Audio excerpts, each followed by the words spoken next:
What is going on, Jet fans? Matt O'Leary back with another video. In today's video, I want to get into the New York Jets' first practice at training camp. Yes, it is training camp time finally, and I will discuss with you day one as Elijah Vera Tucker, Morgan Moses did not practice, and we got some quotes as well. I can't stress enough how excited I am for the start of training camp. Today was the first practices, and as I hinted at, we're going to go a little bit in chronicle order and then get into just, again, some more on the quote side of things. But first and foremost, Elijah Vera Tucker and Morgan Moses were not a part of the first team drills of the season. Instead, you had fill-ins for both those guys. Carter Warren stepped in, Wes Schweitzer stepped in, Max Mitchell as well. Like, that's not crazy surprising for where both AVT and Morgan Moses are in the process. Does that mean hit the panic button yet? No, not yet, but obviously in a perfect world, you'd like those guys practicing sooner rather than later. Ironically, today was maybe the best Allen Lazard day that we've ever seen with him with the New York Jets. They opened up 11 on 11 with a connection from Aaron Rodgers to Allen Lazard, 20-yard pass on the first play, and then they ended practice with an Allen Lazard touchdown catch. So two really nice standout plays for Lazard, and let's be honest, the New York Jets would very, very much so benefit from having Lazard even just be a functional wide receiver. He was abysmal last year. If he's just not horrendous, if he is an okay wide receiver 3 or 4, then the Jets, while, yeah, they're overpaying him because he's making money of a wide receiver too, but just getting him to not be a net negative, in my opinion, would be a win. And again, like, there's only one practice. We're not going to say Allen Lazard is back, but who knows? Maybe the mental side of things with having Aaron Rodgers back and not having to deal with Zach Wilson, Trevor Siemian, or Tim Boyle is a positive for Allen Lazard. Something else that I found interesting was that there was more motion used. So last year, the Jets very rarely ever used motion, and that was an Aaron Rodgers thing. But Nathaniel Hackett had them using motion early on so far, and I hope it's something that they use more often in 2024. I think personally it's easier for offenses to use motion. It makes things a little bit easier for them. Now, that's not me saying that you can't have a successful offense if you don't use motion. Look at the Philadelphia Eagles. But again, moral of the story, you look at it, it's like the Rams, the Dolphins, the Chiefs, like all those teams use it very, very often. All those teams have very good offenses. It's okay if you mix it in every once in a while. If you're wondering about Olu Fashanu, he ran with exclusively the second team today, which is fine, at left tackle. They did not play him on the right side, and Tyron Smith practiced, so that means Olu ran with the twos. That is okay. Bring him on slowly. I think at some point he will play this year, but just to note, if you're wondering where he was in the process, right now it is the second team, and it is at left tackle, which is, again, fine. It's still very early. It's July 24th. Like, pump the brakes. We'll see him a lot this summer.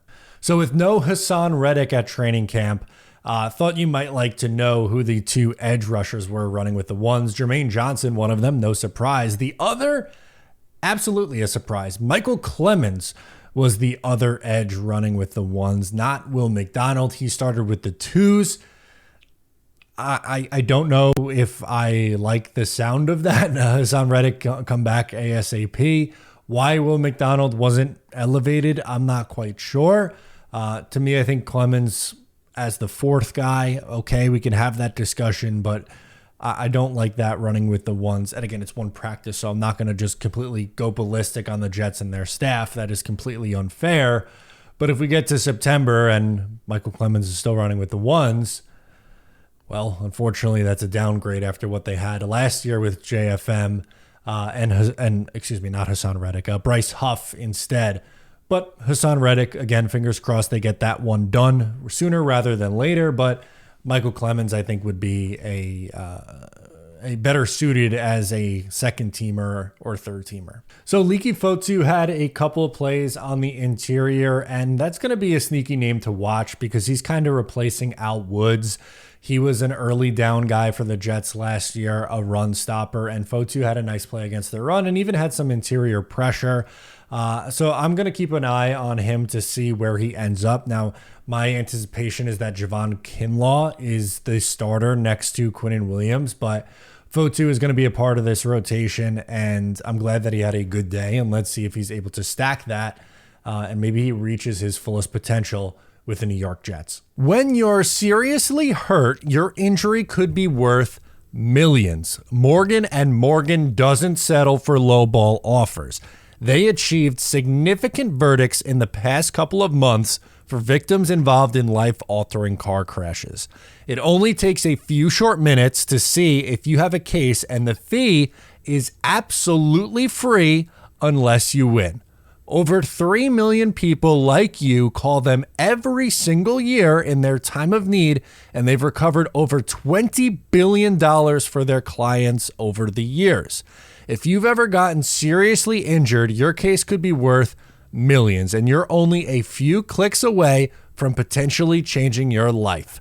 It's so easy. You can start your claim now with Morgan & Morgan at forthepeople.com/Matt, found in the description, or by scanning the QR code on your screen from your phone's camera. You can contact Morgan & Morgan today.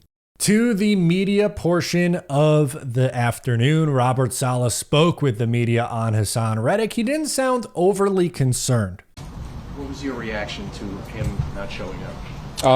It is what it is. That's the business part of it. Just have 89 other guys that we got to prepare. How much is he missing, though, like to not being here for any of it to this point, the OTAs too? He's a veteran. He's been with multiple teams. He's played multiple positions. He's had success multiple different ways.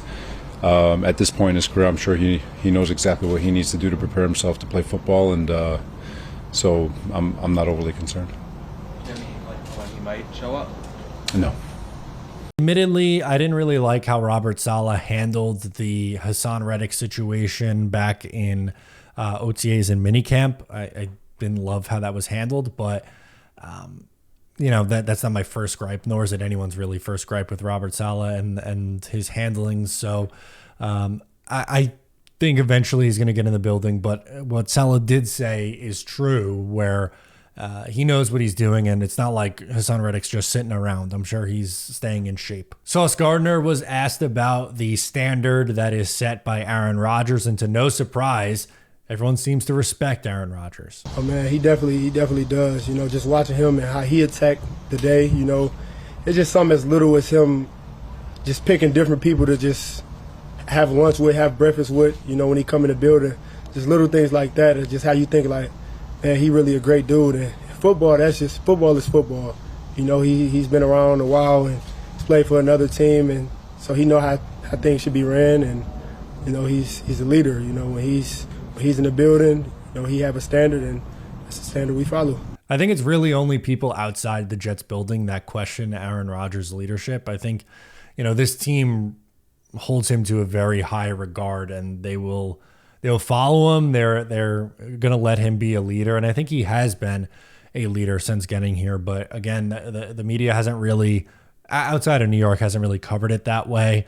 I'm excited to see it come to fruition on the football field, and hopefully they win some games and vibes continue to be strong, because I think, people, we'll get to it in a second, but people like to spin, Aaron Rodgers as this really horrific teammate. And I don't think the Jets feel that way personally. Aaron Rodgers spoke as well. He talked about the trip and just his communication with Robert Saleh and the teammates. I was at the physical day as a part of the mini camp. Missed the two practices. Had talks with all my teammates about it. I think they understood it was obviously more of an issue outside the building than it was inside the building. Robert and I are great. We had great conversations throughout the off season. Had a fun one last night in his office till later on. So, it is what it is. I'm an adult. I knew what I was getting into. I knew the fine that was coming, and also knew how much I wanted to be in Egypt. I wish there hadn't been a conflict scheduling wise, but was what it was. As expected, Aaron Rodgers, I think, handled it okay. So, yeah, I mean, those are pretty much the biggest storylines from day one of training camp. So excited to get back after it and talk about training camp here on out until the regular season starts. It's really exciting for football to be back, and the studio's coming along. Again, it's not perfect yet. It's not 100% where I want it, but we're getting there, folks. So I really just wanted to say thank you so much for tuning in. Make sure to subscribe if you're new. I'm Matt O'Leary, and I'll catch you next time.